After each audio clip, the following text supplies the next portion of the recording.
예레미야 8장 18절부터 9장 6절까지의 말씀을 저와 성도님들이 한 절씩 교독하도록 하겠습니다. 슬프다 나의 근심이여 어떻게 위로를 받을 수 있을까? 내 마음이 병들었도다. 백성의 심히 먼 땅에서 부르짖는 소리로다. 여호와께서 시온에 계시지 아니한가? 그의 왕이 그 가운데 계시지 아니한가? 그들이 어찌하여 그 중악한 신상과 이방의 헛된 것들로 나를 경노하게 하였는고 하시니, 추수할 때가 지나고 여름이 다하였으나 우리는 구원을 얻지 못한다 하는도다. 딸 내 백성이 상하였으므로 나도 상하여 슬퍼하며 놀라움에 잡혔도다. 길라앗에는 유황이 있지 아니한가? 그곳에는 의사가 있지 아니한가? 딸 내 백성이 치료를 받지 못함은 어찌 됨인고? 어찌하여 내 머리는 물이 되고 내 눈은 눈물 근원이 됐고, 죽임을 당한 딸 내 백성을 위하여 주야로 올리로다. 내가 광야에서 나그네가 머무를 곳을 얻는다면 내 백성을 떠나가리니 그들은 다 가늠하는 자요 반역한 자의 무리가 되미로다. 여호와의 말씀이니라.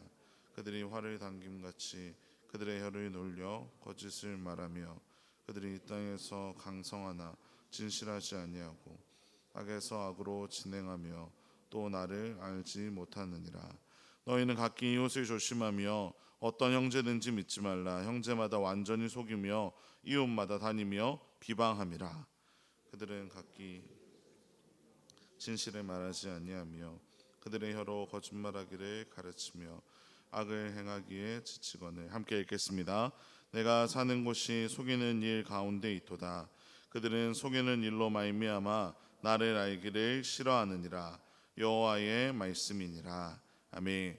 오늘 우리가 읽은 이 말씀은 예레미야의 탄식으로 시작하고 있습니다.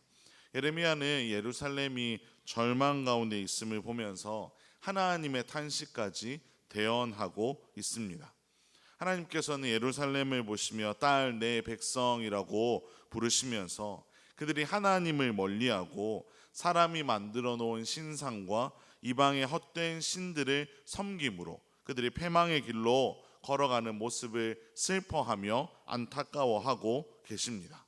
그런데 정말로 더 안타까운 일은 바로 이러한 처지를, 자신들이 처한 상황에 대해서 백성들이 제대로 알지 못했다는 사실입니다. 그들은 예루살렘이 천혜의 요새이며 그 성벽이 튼튼하기 때문에 자신들은 영원히 안전할 것이라고 기대하였습니다. 이방의 우상들을 섬기는 것과 마찬가지로 세상의 방법들을 잘 따라가면 그렇게 자신들이 안전하게 살아갈 수 있을 것이라고 자신의 힘을 의지하며 살아가고 있었습니다. 언제나 모든 것을 허락하시며 자신의 삶을 인도해 가시는 하나님을 의지하는 것이 아니라 하나님이 아닌 다른 것을 여기저기 기웃거리며 살아가고 있었습니다. 그 삶의 결과가 20절부터 22절에 나오는데, 그들은 추수할 때가 지나도록 양식을 얻지 못하고 상처를 입었지만 상처를 치료하는 데 사용되는 길르앗의 유향도 구할 수 없고 의사도 구할 수 없는 상태에 놓인 것입니다. 아무리 주위를 둘러보아도 그들을 건져줄 도움의 손길을 전혀 찾아볼 수 없는 상태에 그들이 놓인 것입니다.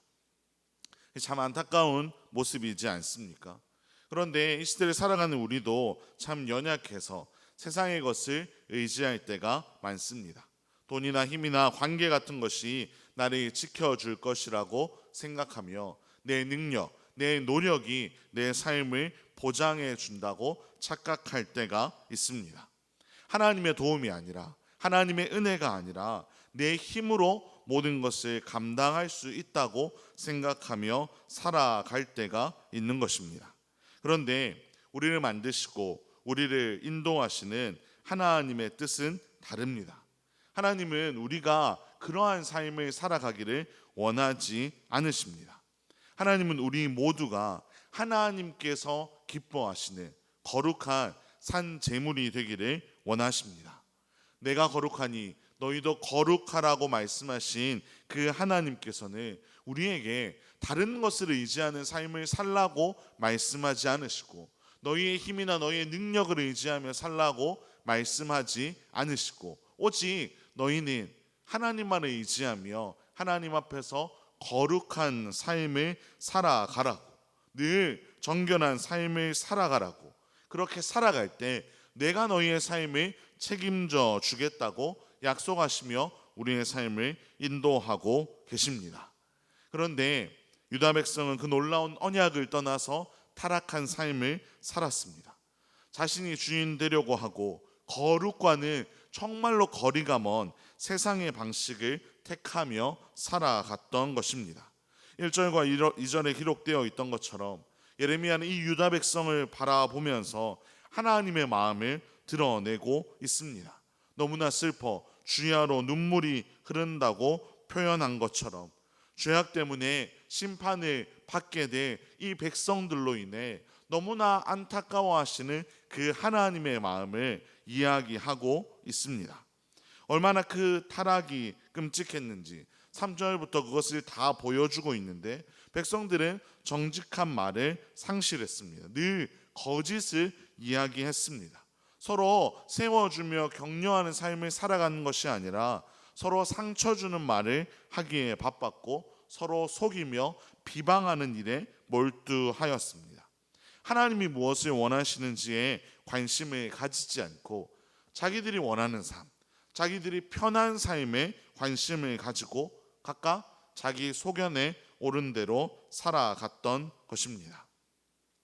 이 구절만 보면 안타까운 마음만 가득하게 됩니다. 좀 가슴이 답답해지기도 합니다. 하지만 하나님의 일하심은 여기에서 머물지 않습니다. 하나님은 시대마다 하나님의 뜻을 떠나 살아가는 이들을 그냥 내버려 두지 않으시고 하나님의 사람들을 들어서 그들을 통해 백성들이 돌아오도록 하십니다. 때론 그들이 하나님의 말씀을 외면하고 살아갈 때 하나님은 안타깝지만 심판의 일까지 사용하시면서 백성들을 다시 한번 불러주십니다. 그렇기 때문에 우리에게 소망이 있는 줄로 믿습니다. 하나님이 시대마다 사람들을 들어 사용하시듯 오늘 이 새벽에 주님의 전에 모여 하나님 앞에 엎드리며 기도하는 우리 역시 하나님께서 이 시대 가운데 부르셨으며 이 시대 가운데 우리를 사용하실 줄로 믿습니다. 점점 더 사람들의 죄는 강해지고 사람들의 죄는 더 영역이 넓어져 가고 있습니다. 이 시대를 살아가는 우리에게 하나님은 정말로 귀한 사명을 맡기십니다. 그것은 이 땅을 바라보며 눈물 흘리며 하나님의 마음으로 이 땅을 품기를 원하십니다. 나와 상관없는 일이라고, 나는 선택받은 백성이니 그들과 나는 상관없다고 이야기하며 살아가도록 하지 않으시고 모든 이들이 죄에서 돌이켜 주님 품으로 돌아올 수 있도록 우리 역시 눈물로 기도하며 그들에게 정말로 복음을 선포하며 살아가라고 하나님은 우리를 부르고 계십니다. 주 안에 사랑하는 성도 여러분, 우리에게 안정과 행복을 가져다 줄 수 있는 다른 길은 전혀 없습니다. 비록 세상에 많은 것들이 우리를 유혹하고 우리를 손짓할 때가 있지만 결국 그것을 의지하며 살아가는 삶은 멸망의 길로 우리를 이끌게 될 것입니다. 우리는 이 세상의 방식을 따라 살아가는 것이 아니라 화려한 그들의 삶을 부러워하는 것이 아니라 오히려 그들에게 당당하게 외쳐야 할 줄로 믿습니다. 오직 그리스도 안에만 소망이 있다고, 그리스도만이 우리의 유일한 생명이라고 우리는 고백하며 그들을 위해서 기도하는 삶을 살아가야 할 줄로 믿습니다. 이 새벽에도 하나님 앞에서 기도하시면서 하나님, 이 땅의 황무함을 보며 저도 함께 눈물로 기도하오니 하나님, 이 땅을 정말 회복시켜 주시옵소서. 하나님, 이 땅에 다시 한번 하나님의 놀라운 회개의 역사가 일어나게 하시고 정말 아직 하나님을 알지 못하는 자들이 주님께로 돌아와 하나님의 치유를, 하나님의 회복을 풍성하게 경험할 수 있게 해달라고 기도하시며 나아가는 저와 여러분의 복된 삶이 되기를 주님의 이름으로 축원합니다. 기도하겠습니다. 하나님 아버지, 오늘도 연약한 우리를 주님의 전으로 불러주시고 하나님의 말씀으로 이 하루를 시작하게 하시니 감사를 드립니다. 오늘 본문에 기록된 것처럼 정말로 황폐한 이 땅을 바라보며 죄악에 물든 수많은 사람들을 바라보며 나와 상관없다고 외면하지 않게 하시고 눈물로 기도하며 탄식하며 모든 이들이 주님 품으로 돌아올 수 있도록 엎드리게 하여 주시옵소서. 무엇보다 우리가 먼저 그 거룩을 회복하게 하시고 그리스도의 보혈만을 의지함으로 온전히 깨끗하여져서 이 땅 가운데 빛으로 소금으로 살아가게 하여 주시옵소서. 이 모든 말씀 우리 주 예수 그리스도의 이름으로 기도합니다. 아멘.